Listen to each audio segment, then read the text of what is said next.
अस्सलाम वालेकुम दोस्तों, कैसे हैं आप सब। दोस्तों, क्या आप जानते हैं कि कई ऐसे ममालिक हैं जिनके पास मसनूई बारिश बरसाने की टेक्निक्स हैं और वो ये बारिश खुद अपनी मर्जी से जब भी चाहते हैं बरसाते हैं। इस काम के लिए उनकी गवर्नमेंट क्लाउड सीडिंग नामी टेक्निक का इस्तेमाल करती है।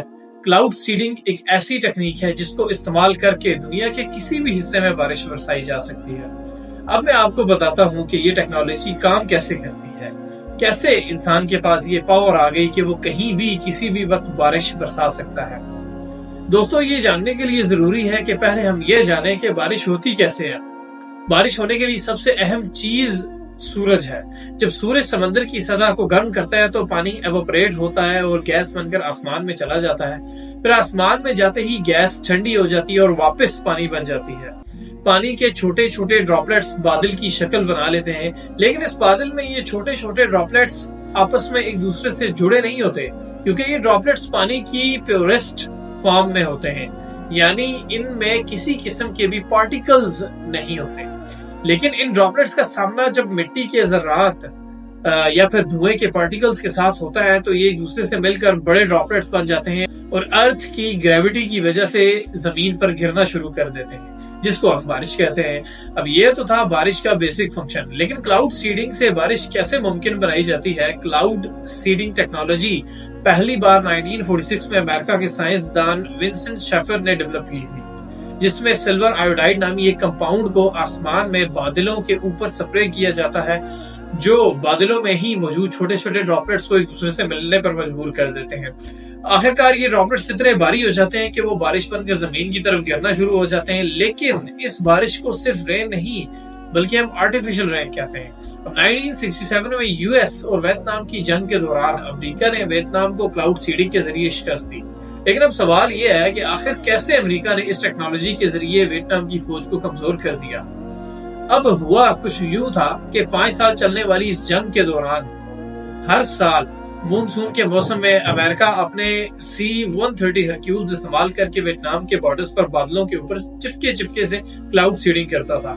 अब इस क्लाउड सीडिंग की वजह से हर साल वियतनाम में मानसून का मौसम बढ़ जाता था, जिसकी वजह से खौफनाक सैलाब आते थे जो रोड्स तोड़ देते थे और पहाड़ी इलाकों में इंतहाई बारिश की वजह से वहां लैंड स्लाइडिंग हो जाती थी। अब रोड्स बंद होने की वजह से वियतनाम की फौज की सप्लाईज डिस्टर्ब हो जाती थी, जिसकी वजह से वो हर गुजरते साल कमजोर होते गए। इस ऑपरेशन को अमेरिका ने ऑपरेशन पपाई का नाम दिया था, लेकिन क्लाउड सीडिंग का जो इस्तेमाल इस वक्त दुबई कर रहा है वो वाकई हैरानकुन है। दुबई जो ग्लैमर का दूसरा नाम माना जाता है और जहां हर किस्म का ऐशो आराम मौजूद है, लेकिन क्या आपको मालूम है कि दुबई पीने का पानी कितनी मुश्किल से जमा करता है? क्योंकि दुबई में साल में सिर्फ 10 बार बारिश होती है और इसी वजह से यहाँ कोई दरिया नहीं बहता। पानी तो दुबई के पास बेशुमार है, लेकिन ये सॉल्टी वाटर है जो किसी भी सूरत पीने के काबिल नहीं है। आखिर दुबई पीने का मीठा पानी लाता कहाँ से है? इसलिए दुबई में बहुत बड़े डिसैलिनेशन प्लांट्स लगे हैं जो समंदर के पानी में से नमक को निकाल कर उसको पीने के काबिल बनाते हैं।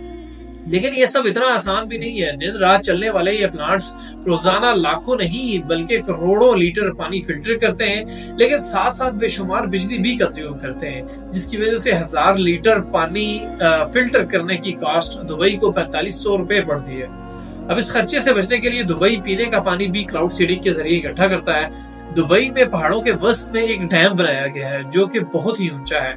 दुबई गवर्नमेंट इसमें जो है तो क्लाउड सीडिंग करती है। फिर जब बारिश होती है तो बारिश का कतरा कतरा पहाड़ों से स्लाइड करता हुआ समंदर में जाने की बजाय डैम्स में चला जाता है, जो ना सिर्फ पीने के काम आता है बल्कि दुबई इस पानी से बिजली भी बनाता है।